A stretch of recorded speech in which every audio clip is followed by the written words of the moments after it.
Hello friends, welcome to my channel GTS Bishu. তোমাদের তো third list চলে এসেছিলো 19 তারিখ, আর থার্ড লিস্টের ভেরিফিকেশানের লাস্ট ডেট আছে জুনের 3 তারিখ পর্যন্ত। যাদের নাম এসছে তাড়াতাড়ি গিয়ে ডকুমেন্ট ভেরিফিকেশান করিয়ে নাও। আর বলবো এরপরে আর লিস্ট আসবে কি না, এলে আর কটা লিস্ট আসতে পারে।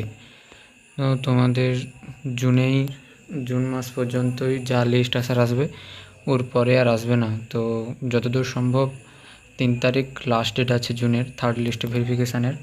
তো যদি 9 থেকে 14 জুনের মধ্যে একটা লিস্ট আসে, ফোর্থ লিস্ট আসে, তো তাহলে জুনের 30 তারিখে তাহলে ফিফথ লিস্ট আসতে পারে। আর যদি 9 থেকে 14 তারিখের মধ্যে ফোর্থ লিস্ট না আসে, তো আর একটাই লিস্ট আসবে জুনের 30 তারিখের মধ্যে, সেটাই তোমাদের লাস্ট লিস্ট হবে, ওটাই ফোর্থ লিস্ট হবে। তাহলে আর কোনো লিস্ট আসবে না,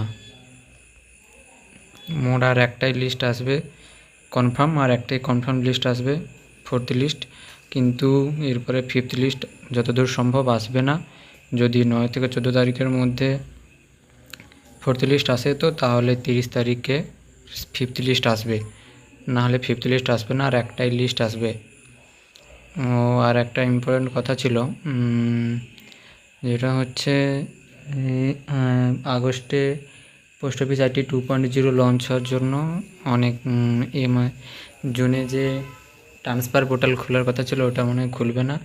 তো আর জুলাইতে নতুন ভ্যাকেন্সি আসার কথা ছিল, ওটা যতদূর সম্ভব নাও আসতে পারে। জুলাইতে ভ্যাকেন্সিটাও আসবে না মনে হয়, যতদূর সম্ভব।